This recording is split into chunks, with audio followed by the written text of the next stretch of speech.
السلام علیکم افغانستان بنډار د نجیبې سره خدای دې وکړي چې تاسو ټول روغ او جوړ اوسئ. نن بیا یو خوندور بنډار تاسو لرم او ډیر د کار بنډار تاسو لرم، ځکه چې د کار بنډار دا چې نن موږ بیا په دوه صحي موضوع باندې خبرې کوو چې هغه ډېرې زیاتې مهمې دي زموږ او تاسو دپاره. نو اول خو دا چې زړه زه خو همیشه چې زړه پاک ساتئ، نیت پاک ساتئ، صحیح ده. خو هغې سره سره دا ده چې واقعا د زړه مریضانې ډېرې زیاتې شوي دي. مخکې موږ په کلونو کې د چا اورېدل چې د زړه په تکلیف اخته یا د زړه د هارټ اټیک نه یا د حملې نه مړ شو. خو اوس تاسو ګورئ چې ماشومان هم په دې تکلیف باندې اخته دي، زنانه هم او سړي هم. نو ډېره مهمه موضوع ده نن د زړه چې څنګه موږ خپل زړه سلامت وساتو. پاک ساتل زموږ ستاسو په لاس کې ده، خو دا چې د زړه ډاکټر موږ ته څه وایي چې موږ خپل زړه سالم څنګه وساتو. او بله دا چې تاسو ګورئ په افغانستان کې هوا هم ورځ په ورځ باندې خرابېږي دوباره. او بله موضوع چې کومه ده نو هغه ډېره زیاته مهمه ده زموږ د ټولو دپاره، هغه ده د آب و هوا چې په افغانستان کې ډېره زیاته خرابه ده. او د هغې په باره کې به نن موږ د ډاکټر رفیع سره خبرې کوو. هغه به موږ ته وایي چې ښه صحیح ده، نو په ټول افغانستان خو زموږ وس نه رسېږي، خو انډیویژولي موږ څنګه کولی شو چې دا هوا په دې صافي کې یا پاکي کې یا دا چې موږ مریضان نشو یا زموږ کور والا مریضان نشي، څه کولی شو؟ په دې دواړو موضوع باندې خبرې کوو. تاسو خپلې پوښتنې موږ سره شریکولی شئ د بنډار انسټاګرام او د فیسبوک د لارې، یا هم د بنډار @ariana.television.com د لارې موږ ته ایمیل رالیږلی شي. همدې سره ځو د یلدا جانې خوا ته او ګورو چې یلدا جان نن موږ او تاسو ته چه تیاری. سلام یلدا جان. سلام نجیبه جان، قند خوش آمدی. تشکر زنده باشی. یک سلام به تمام بیننده عزیز، آرزو میکنم مثل همیشه خوشحال، سرحال و صحتمند باشید. دوستان عزیز، امشب شام مد نظر گرفتم برای شما یک دال با کوفته آماده کنم. یک دفعه میریم نخنامیش میبینیم، بعد از اون سرترستایش صحبت میکنیم. د چرګ د سینې کوفته او دال. لازمه مواد: د چرګ سینه نیمه کیلو 160 افغانۍ، رومي بانجان 3 دانې 8 افغانۍ، دال یوه پیاله 10 افغانۍ، پیاز یوه دانه 15 افغانۍ، روب یوه قاشقه، مرچ او مساله د ضرورت وړ، غوړي د ضرورت وړ. نو دال صحت ته ډېر زیات فایده لري، خو زموږ په افغانستان کې خلک ډېر کم خوري، غوښه ډېره زیاته خوري. نو یالا جان ډېر کمبینیشن کړی، غوښه هم ده پکې او دال هم دی. بله دوست عزیز، در اینجا یک تغییرات است، به خاطر همیشه دال چلاو خوردین ولی دال تا به کت کوفته میکس شاید استفاده نکرده باشین، شاید نخورده باشین. دوست عزیز اینجا یک پیاله دال داشتیم، دال در جوش ماندیم. اینجا کوفته داریم دوست عزیز که سینه مرغ است، از ماشین کشیده شده قبلا کت سیر. دوست عزیز اینجا جانم گوشت گوسفند یا گوساله رو میتونیم، گوساله رو میتونیم، به خاطر از اینکه دال یک چیزی است که خودش یک غذایی است، یعنی اصلا کسی که قدر چاق هم است چی نداره میخوره. باز که از یک گوشت گوسفند استفاده شه و اگر از گوشت گوسفند پریز باشه باز نمیتونه استفاده کنه. شما خب مرغ؟ بله ما مرغ گرفتیم. دوست عزیز اینجا یک دیگ بر دیگر میمونیم. اینجا پیاز خود که توته کردیم، پیاز میمونیم که سرخ شوه. کوفته رو مثل کوفته پاشان که به منتو درست میکنیم همون رقم درست میکنیم. دوست عزیز پیاز که سرخ شد کوفته رو مندازیم. اینجا مساله داریم، مساله کوفته است، یک قاشق مندازیم، نیم قاشق زردچوبه، یک قاشق مرچ سیاه، نیم قاشق مرچ سرخ، نیم قاشق نمک چینایی و یک قاشق نمک عادی همراه رب. این خوب میکس میکنیم که سرخ شه. وقتی که سرخ شد دوست عزیز دیدین که سر روغن آمده، 2 دانه مرچ تازه است اینجا دوست عزیز، مرچ تازه خودم ریزه میکنیم، 1-2 دانه سیرم ریزه میکنیم، اینم دایی میکس میکنیم. بعد از این دال ما کاملا نرم است، پخته است، دال امرایش میکس میکنیم، به مدت 5 دقیقه دم میمونیم. بعد از اون غوری میکشیم، شبت دوست عزیز نرم توته میکنین، دریش پاش میتین، همراه نان گرم میشه دوست عزیز استفاده کنین. کسایی که دوست داره در پالیز میتونه یک چلاو سادام دم بده، میشه همراه چلاو استفاده کنه. چلاو نداریم روز نه چلاو نداریم. خب یلدا جان، امی سیر شما گفتین که باید میده کنین، سیر ما میتونیم که از ماشین بکشیم؟ بله سیر یک دفعه از ماشین در کوفته کشیده شده، او خو گپ جداست. باز یک توته کنیم از ماشین هم میتونه ولی درست نرم که کار دام میشه. خو یگان وقتی تو میشه که مثلا ما خودم تجربه کردم، بخاطر که من در آشپزی قلایق نیستم، من میندازم که سیر که پیاز میندازم، پیاز دانو سرخ نمیشه چی میسوزه. اول باید پیاز سرخ شه. من گفتم قبلا اول پیاز سرخ شه، سیر از آخر انداخته میشه، بخاطر که سیر زیاد در روغن دوام نمیکنه. همین سیر که پرتین زود خود سرخ میکنه باز سیاه میشه. خب پیازتان که سرخ شد فهمیدین که پیاز کاملا سرخ شد، او سیر اضافه سیر اضافه کنین که چند شور دیگه بدین. بس مرچ سبز فرق نمیکنه، اگه داخل کارم استفاده شوه خوب است، اگه در اول کارم استفاده شوه بسیار نداره. بسیار خوب. خب سیده، نو دا خو د یلدا جان آشپزی چې هغه بنن تاسو ته کوي سیده، او تاسو هم کولی شئ چې زمونږ یوټیوب چینل چې کوم د آریانا تلویزیون دی او زمونږ د بنډار هم خپل یوټیوب چینل ته لاړ شئ، هغه سبسکرایب کړئ او کله چې زمونږ نیو ویډیوګانې اپلوډ کیږي، اپیسوډز اپلوډ کیږي، نو تاسو ته به نوټیفیکیشن راځي او تاسو به زر تر زره ګورئ. همدې سره د مې خواته ځم، د مې نه وروسته چې راشم له ما سره به ډاکټر صاحب څرګند وي چې موږ به د زړه په باره کې خبرې کوو له هغې سره. دا وخت د ما خلو بېرته راسانه کېږو بنډار د نجیبې سره.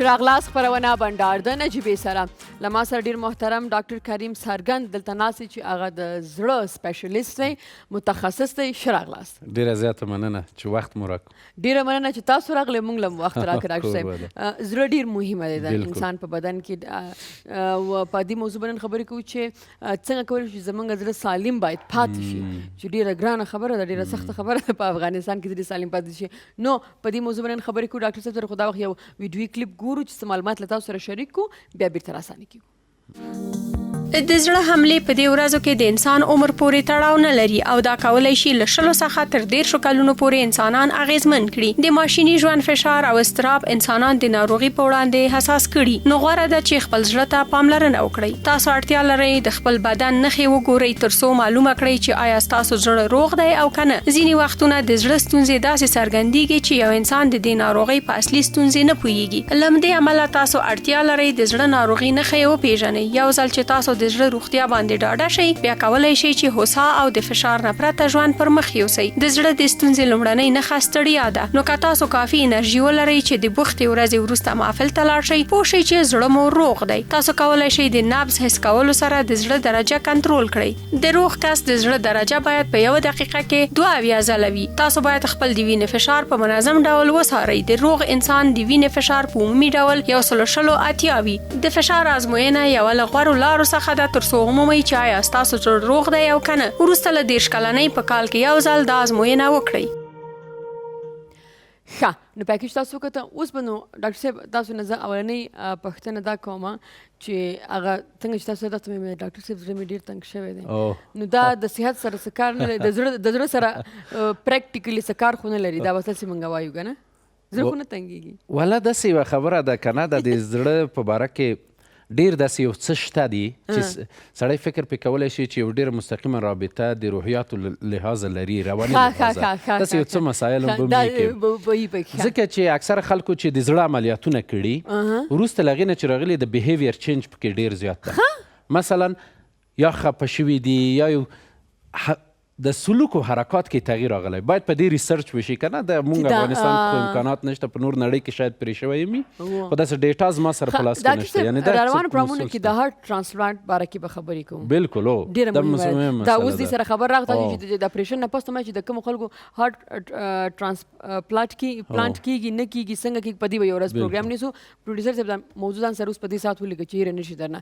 ښه ډاکټر صاحب اوس زموږ نن موضوع ده چې سالم زړه صحیح ده سالم زړه موږ څه ته وایو او مهمه مسله خو دا ده اول د زړه اکثره تکلیفونه چې دي ډېر مخفي سیر لري او په کلونو کلونو سیر کوي تر څو چې یو خلک پرې خبر شي خصوصا په داسې مناطق کې لکه افغانستان کې یا په دغې غریبو ممالکو کې چې هغلته چیکاپ مسایل ډېر نشته دي په نورو نړۍ کې خو مخکې له دې نه چې ماشوم تولد شي د میندو په ګېډه کې دا معاینه کېږي چې کوم ولادي تکلیف د زړه ونه لري او وروسته له هغې نه چې تولد هم شي معاینه کېږي او بیا کال په کال په هغې باندې معاینات سرته رسېږي چې کوم مشکل ونه لري او مخکې به ځو دلته یو بله پوښتنه ماته پیدا شوه که د مور په نس کې ماشوم او تاسو د هغې چیکاپ وکړي چې زړه یې ښه که د مور په زړه کې تاسو ډاکټر ته معلومات چې دی د زړه تکلیف لري یا سوری لري یا څه نو دې بیا فایده سره د پیدایش نه ښه بس داسې تکالیف دي چې هغه مثلا په کله چې امیدواري لږ مخته ځي تاسې تلویزیوني معاینه ورته کوئ او د زړه تلویزیوني معاینه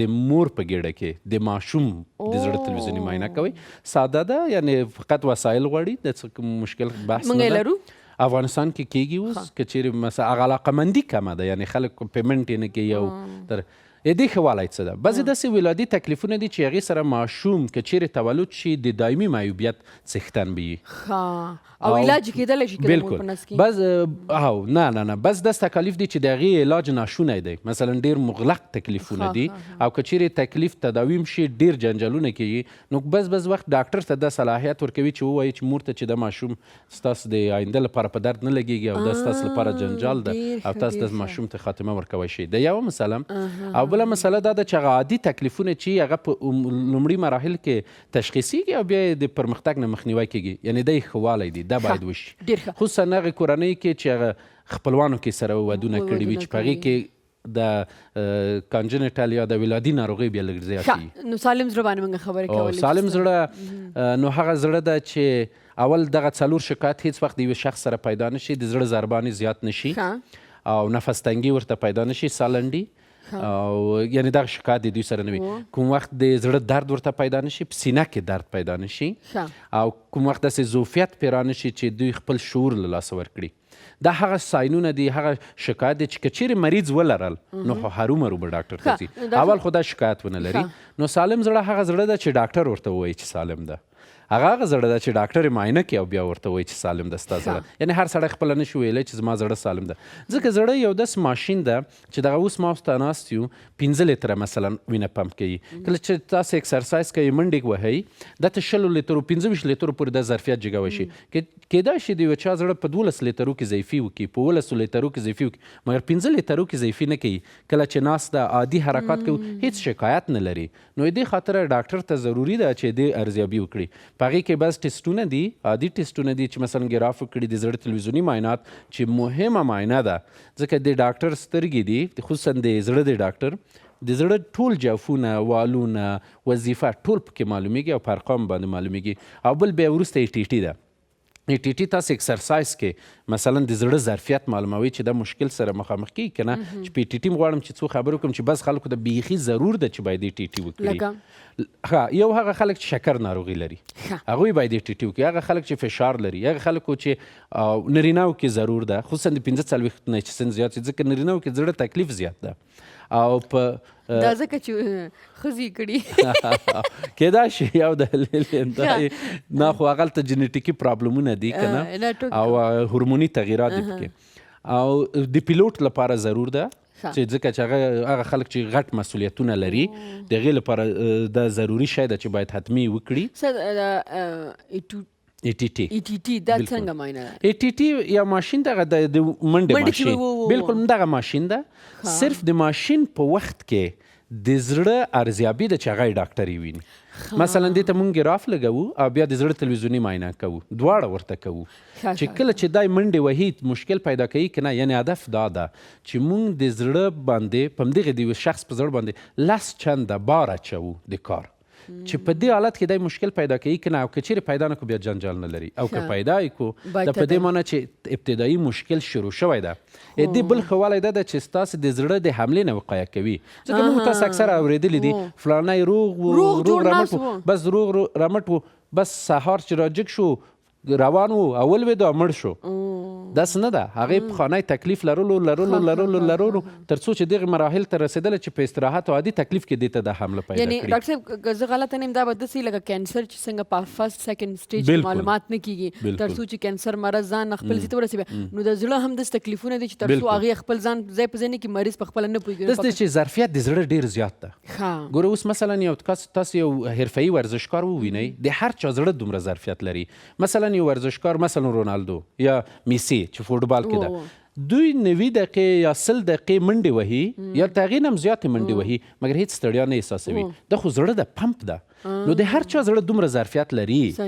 نو څو چې د زړه د ورو ورو خرابېږي، څو چې تاسو خبروي، نو هغه ډېر وخت هغې ډېر کار کړی وي. نو دې دپاره دغه بعضې معاینات لازمي دي چې دغه خلک باید دا معاینات وکړي. او بعضې خلک مثلا لوی سرجرۍ ته ځي، غټ عملیاتو ته ځي، هغې زړه باید مطمئن وي. ځکه موږ داسې لیدلي چې مریض عملیات شوی د یوه تکلیف نه، مګر مړ شوی د زړه نه، وروسته بیا زړه مشکل پیدا کړی دی، او ځکه هغوی باید ارزیابي شي. دغه خلکو باید ډاکټر صاحب ای ټي ټي چې دا څومره به قیمت دی د افغانستان کې؟ مونږ چې کولو کې تخفیف کې کوو، نه ټوکې کوم، ټولو ځایو کې په تخفیف کې ده. د 1100 افغانیو په شاوخوا کې د مصرف لري.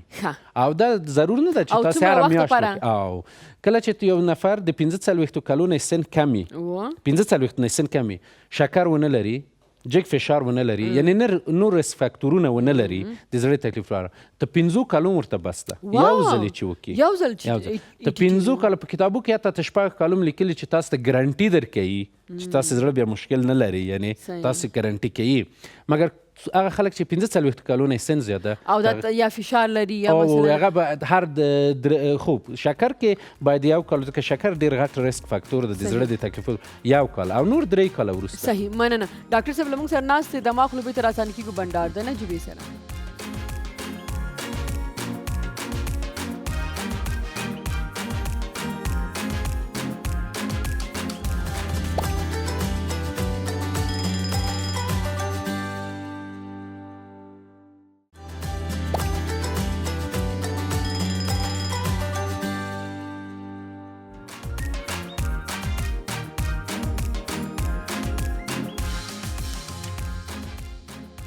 شراغلاس خپرونه بنډار د نجیبې سره. ښه ډاکټر صاحب اوس په دې باندې خبره کوله تاسو سره چې زړه څنګه سالم وساتو. مهمه مسله هم ده. مهمه مسله اوس دغه ده چې څنګه زه په دوو بحثو باندې خبره کوم. یو دا چې په دې افغانستان کې هغه ممالک کې چې لږ وروسته پاتې دي په دې کې د انتاني مریضین ډېر زیات دي، میکروبي مریضان او خصوصا د ستوني درد. لکه دا وغځیم دا که په ماشومانو کې دا باید جدي ونیول شي، ځکه چې په افغانستان کې موږ اکثرا د زړه تکلیفونه چې وروسته په 30 کلنۍ 40 کلنۍ کې ارزیابي کړي دا هغه تکلیفونه دي چې په 15 نه تر 15 کلنۍ کې ماشوم ته پیدا شوي چې هغه تب روماتیزم ده او ګلوندردي ده انفیکشن او سینه بغلي بالکل. بیا وروسته له هغې نه مثلا هغه والونه د زړه حساس شوي دي او مشکل پیدا کړی، بیا په مرور د زمان باندې دا بندش پیدا کړی.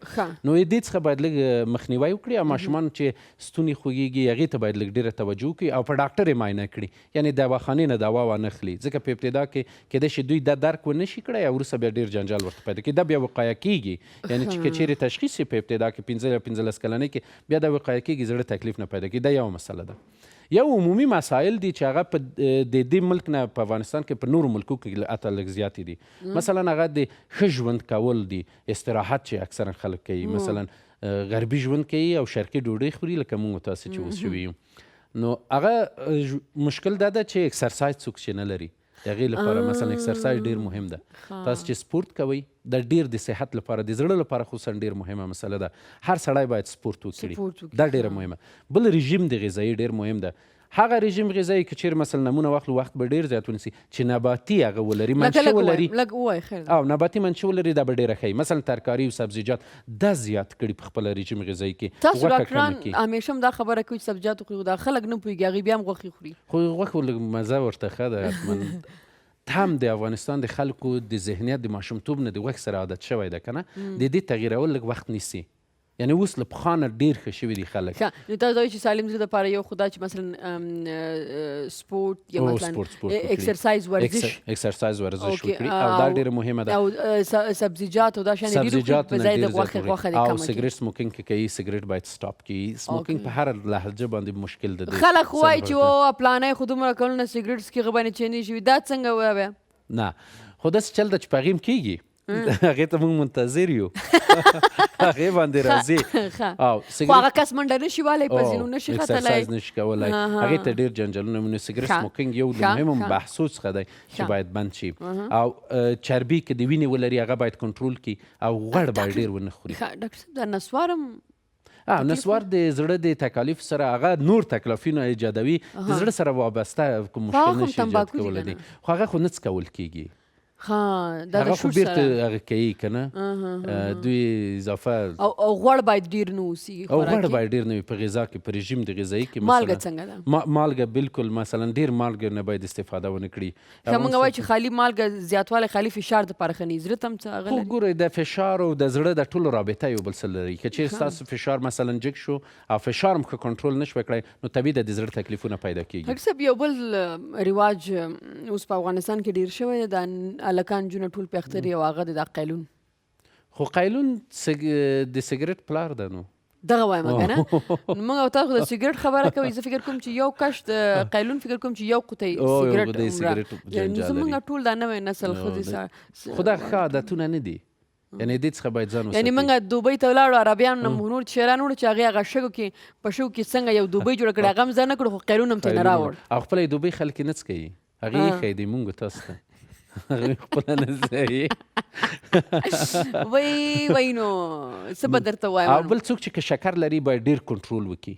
شکر باید کنټرول شي، تداوی باید ډېره منظمه وشي، د ډاکټر تر مشورې لاندې وشي، ځکه شکر بستر د دې مریضیو دی.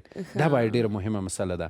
او بل هغه نرینه جنسیت چې ده هغه باید خپل چکپ ته نسبت ښځو ته ډېره توجه وکړي د زړه د تکلیفونو په اړه باندې.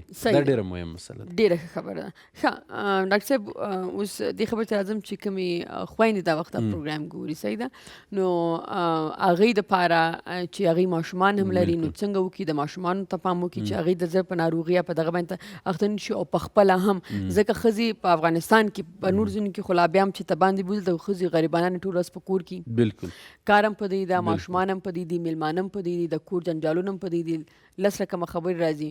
نو دوی کومو خبرو ته باید پام وکړي ځکه چې دا سړی خو به لا بیا هم لاړ شي خپل دارو درمل به وکړي ولاړ به شي خو ښځه چې کومه ده هغې که ورته وایي چې یاره ما بوز نه چې وایي چې روغه جوړه چې شته دې بوز نه ما دا جنجالونه شته دي د وطن کې اولینه مسله خو مهمه دا ده چې هغه وقفه د ولادتونو باید په نظر کې ونیسي دا هم دا ضروري ډیره مهمه ده ځکه یو تکلیف د زړه داسې دی چې حمل کې پیدا کیږي او زړه لوی کیږي او بیا زړه ډیر سخت ضعیفیږي هغه په هغې حملو کې ډیر زیاته چې یو په بل پسې یو په لوړ سینې یو په لوړ سینې یو په بل پسې یو څو ګنایي مثلا دوګنایي سېګنایي په دې کې زیاته په دې خویندو کې چې داسې مثلا هر کال یو ماشوم دنیا ته راوړي په دې کې دا چانس ډیر زیات ده او دوهمه مسله دا ده چې ټولې خویندې چې حمل اخلي مخکې له هغې نه که زړه معاینات وکړي دا به ډېره ښیي ځکه حمل یو هیوي اکسرسایز ده حمل داسې ده لکه تاسې چې نه غواړئ مګر په یو فوټبال میدان کې کته شوي یئ او مجبور یې تاسې 90 دقیقې به منډې وهئ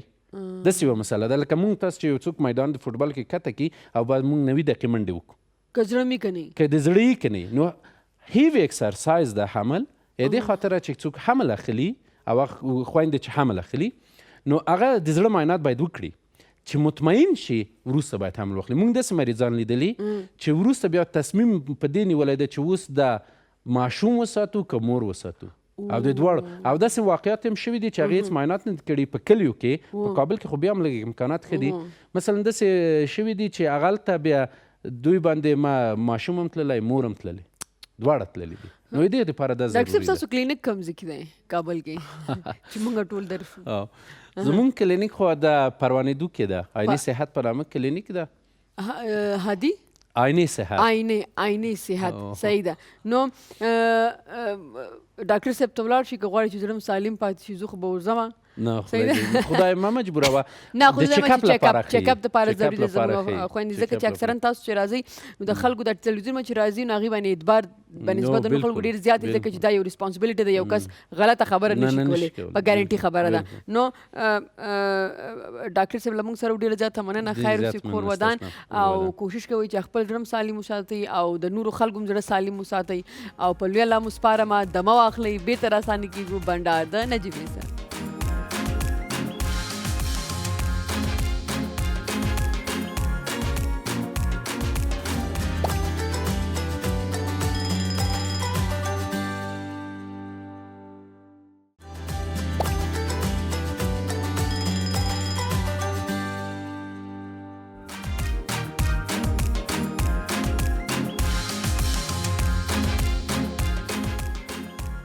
یو وار بیا شو راغلاست خپرونه بنډار د نجیبې سره او زمونږ او ستاسو دپاره موږ همیشه وایو که نه چې فضا ډېره ښه پکار ده ډېره ښه پکار ده واقعا د ښه صحت دپاره ډېره زیاته مهمه ده له ما سره نن دا د افغانستان نه اوورال به موږ خبره کوو چې په هغه ملکونو کې یا په ښارونو کې چې هوا خرابه ده الوده ده ډېره زیاته صحت ته موږ تاسو معلومه چې زکام کېږي یا سورم خوږي خو نور څه نقصانات هم لري هغې باندې به خبرې کوو موږ سره ډېر محترم ډاکټر رفیع نظیر دلته ناست دی ښه راغلاست.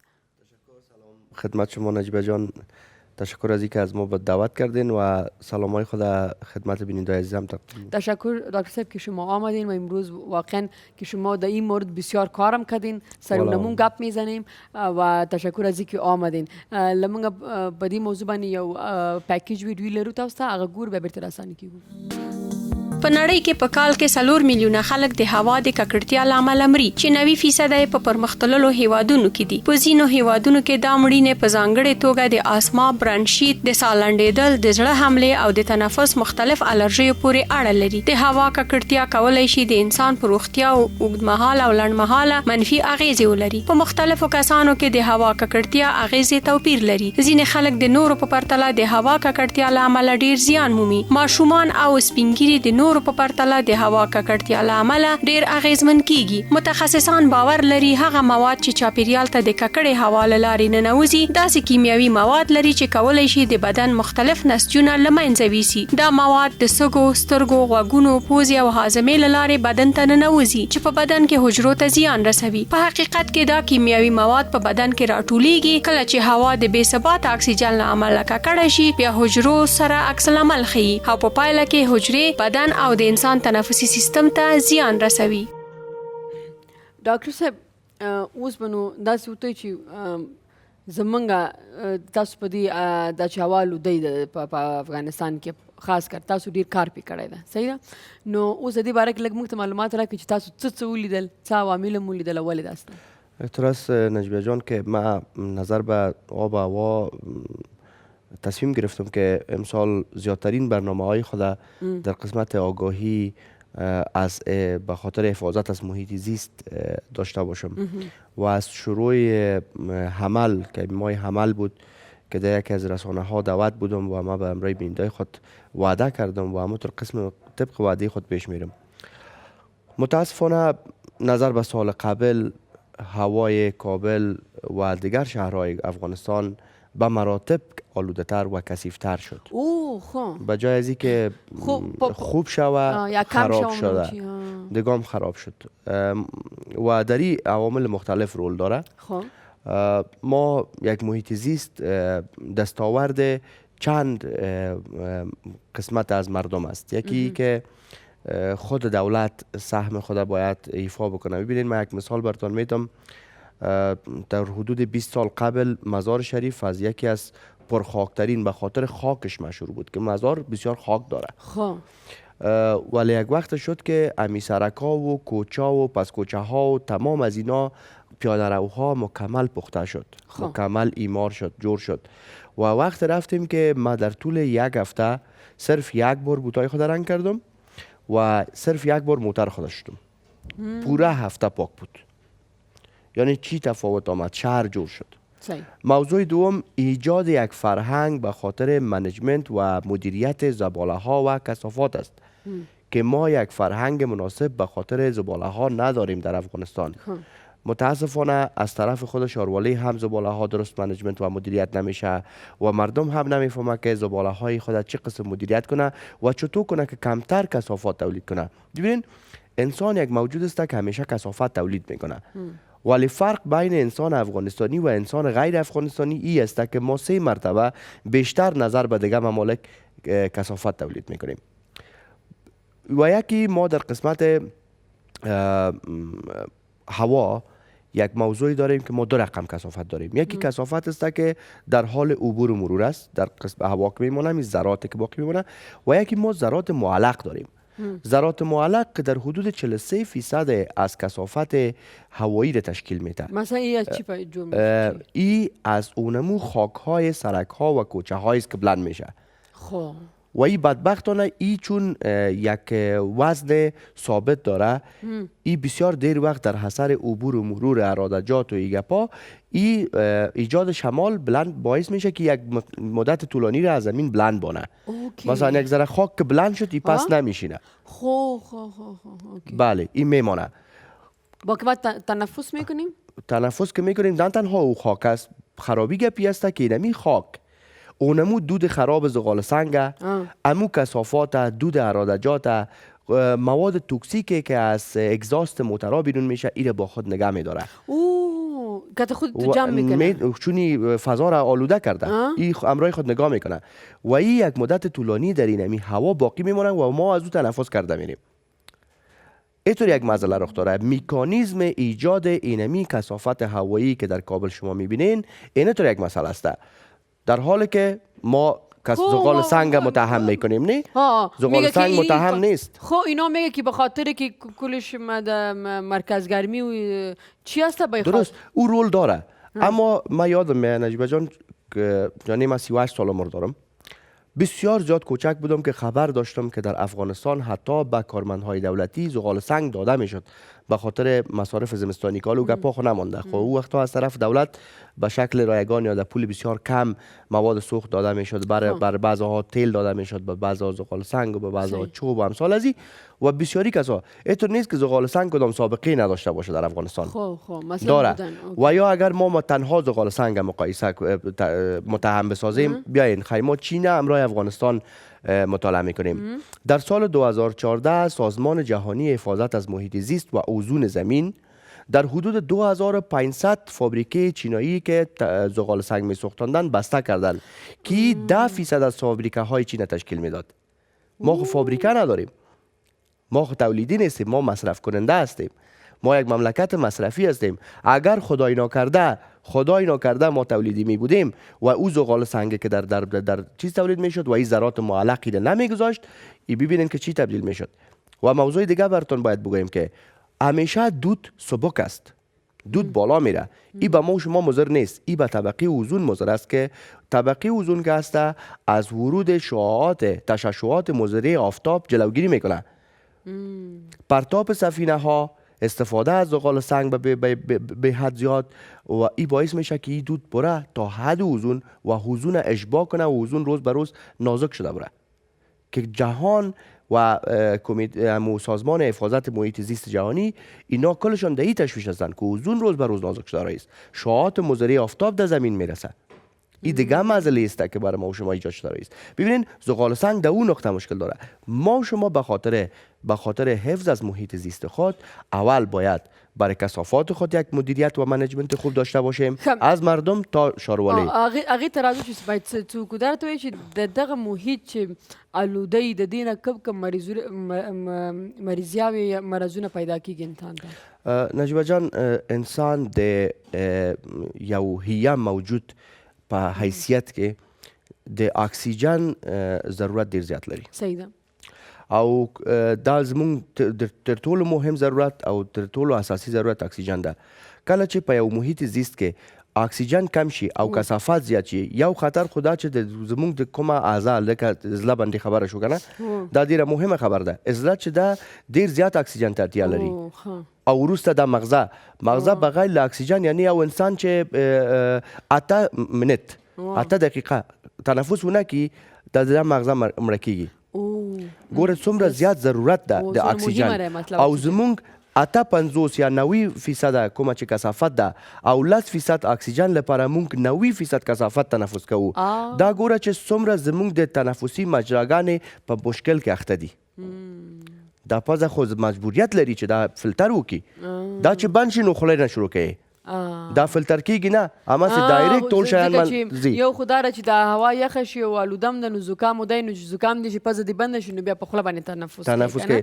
په دې باندې خبرې کوو. ډاکټر رفیع له موږ سره ناست دا وخت دماغ لوبې ته راستانه کیږو بنډار د نجیبې سره.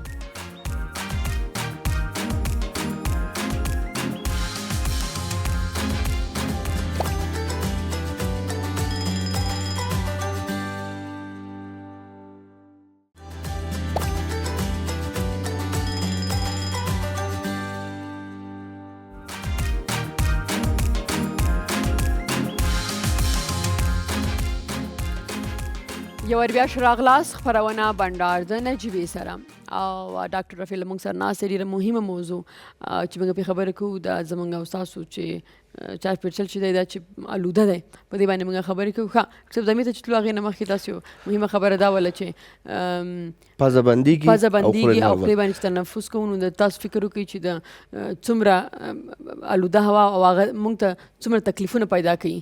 نو مخکې تاسو ته مخکې ډاکټر څرګنده مو هغې ډاکټر صاحب ویلې چې د زړه ډاکټر هغې دا ویلې چې اکثرا چې دا دونه ستونی خرابېږي نه بغل کیږي، دا هم یو علامه وجه کېدلی شي چې د زړه په تکلیف انسان اخته شي. صحیح ده. او که تاسو وګورئ نو موږ خو ټول ژمی زه فکر کوم چې په افغانستان کې ټول خلک چې دي هم د سینه بغلي، هم ستونی خوږېږي، هم زکامي، همدغه مرضونه دي. نجیبه جان باور کنین که من بسیار رنج میبرم. یعنی من از او دکترایی نیستم که خوش باشم که مریضم زیاد باشه. ما اونطور یک دکتر هستم که میخوایم جامعه ما صحتمند باشه. متاسفانه ما متوجه شدیم که اطفال کوچک، افراد مسن هفته یک بار، در 2 هفته یک بار یا در 1 ماه حتما یک بار مریض میشن. از همین مراجعین دائمیم که هستن واقعا ما بسیار پدر مادر بسیار پریشان و شاکی است. چرا؟ طفل ما هر هفته مریض میشم. برادر گناه من نیست، گناه طفل تو هم نیست، گناه محیط زیست ماست. ما و شما باید این جسارت داشته باشیم که بپذیریم که برای نسل بعدی خود یک محیط زیست درست نتونستیم تقدیم کنیم. این نسل بعدی ما از امیال در چالش است، از امیال مریض شده رایسن. آفات تنفسی، آفات جلدی در کل. دکتر صاحب خودت شما گفتین که مثلا شما زیاد کوشش کردین که برش کار کنین و دیگه عالی بر ما بگوین که ما نمیتونیم که چطور امی کل افغانستان با وایش پاک شون، باز ما چی کده میتونیم individually؟ اول باید یک گپی که بسیار زیاد مستقیما به شاروالی کابل و وزارت شهرسازی ارتباط میگیره، من از طریق برنامه شما بر از اینا احترامانه از پیشان خواهش میکنم که در قسمت بازسازی سرک‌ها، چون افغانستان یک جایی شده که حال وسایل نقلیه به حد زیاد شده. یعنی من فکر میکنم بعض اوقات که شاید از نفوذ هم کده وسیله نقلیه زیاد باشه، وسایل نقلیه زیاد شده و این سرک‌های خامه، کوچه‌های خامه، کثافات کنار سرک‌ها، خاک‌هایی که در سرک‌ها عبور میکنه، کانالیزاسیونی که در کابل ایجاد شده اونقدر زیاد موفق نیسته. ولی روی هم رفته باید اولین توجه خود که ما شما داشته باشیم بالای هوا داشته باشیم، چون اولین ضرورت ما یعنی زمون نمرنه ارتیاج شده اکسیژن ده. دوم خبر اوبه ده. در کوم امی آب کابل آنقدر کثیف است، آنقدر در فی میلی لیتر آب کابل ما خودم کلچر کردیم، در لابراتوار خود تست کردیم که در فی میلی لیتر آخرین کشته که دارم 12800 میکروب بوده. شما ببینین فیلترهایی که جور شده برای آبها اونا به استاندارد 500 میکروب فی میلی لیتر جور شده. انال او فیلتر چطور بتونه که 12800 میکروب فیلتر کنه؟ یک سوالی جاست. بعض آمین ما آب فیلتر استفاده میکنیم. نه خیر، آب فیلتر شما آب فیلتر نمیتونه، یو آبایی نیست که فیلتر رو بتونه پاک کنه. ما باید تیره بچوشانیم حداقل 5 دقیقه آب تنها باید جوش بخوره. موضوع دیگه که یک کس یک مفکوره بسیار غیر منطقی را شنیدم که میخواین هوای کابل فیلتر کنن. خب چقدر فیلتر میکنین؟ تا چی وقت فیلتر میکنین؟ مشکل ما افغانایی است نجیبه جان که ما مشکل در شاخه جستجو میکنیم، در ریشه نه. و در ریشه ما باید از ریشه کار کنیم که این موضوع خود در شاخه خو است. خو از شاخه از کجا شده؟ از این ریشه پیدا شده. ما از ریشه باید ایره گم کنیم. برای شاروالی بود، ما مردم عام که هستیم چی کنیم؟ ما باید کوشش کنیم که زیاد کثافت زا نباشیم تا حد توان. مثلا در قدم اول استفاده از پلاستیک قطعی قطعا بند شود، یعنی قطعی حتی ما پیشنهاد میکنم که واردات ازی و تولید ازی در افغانستان بند شود و یک فرهنگ شود، مثل که سابقا در دورانهای قدیمی یادم میاد که خلطه تکایی را مادرم میداد که برو سودا بیار. امور گرفته ما کل سودا رو دمو پر میکردن. بازونا چی بودن؟ پاکتای کاغذی داشتن، دمو پر میکردن، داخلش میموندن، یعنی اصلا نی کثافت نمیشه و مواد غذایی هم پاک بود. یکی مسئله. دوم کثافت که تولید میشه، ما باید مطمئن باشیم که اینمی باطلدانی ما را در پاکت انداختیم. این پاکت کجا میره؟ این چی میشه؟ این کی جمع میکنه؟ کجا میبره؟ یا ایسته که پراگنده میشه در کوچه و سرک و اینجا تیت میمونه و بالاخره آیسته آیسته میکروب هم با این خاک و این کثافات معلق ترکیب میشه. چون کثافات که از خانه ها بیرون میشه در او مواد غذایی میباشن و میکروب در او آلوده میباشه و این وقتی که به ذرات تبدیل میشه میکروب هم بلند میکنه خدا. و شعاع آفتاب هم در زمستان کم است، او قدر نیست که میکروب از بین ببره. بله. این میکروبش هم میمونه. در گرمی ها ما تنها خاک داریم، در زمستان میکروب هم داریم که یک جای. این موضوع دیگه است و خود شاروالی باید یک مدیریت منظم، همونطور که نظر به درخواستای مکرر ما مردما یک گبی زباله‌دانی کار ماندن، پس برازی باید یک مدیریت داشته باشن. که بدون وقت‌های بیردبار در یک وقت مثلا شب اینا تخلیه شوه، شهر پاک شوه، که صبح مردم بخیزه و بفهمه که ما واقعا شاروالی داریم و شهر ما را چی خوب پاک ساختن و همه مردم سهم بگیرن در این کار. طفلا چی کنیم؟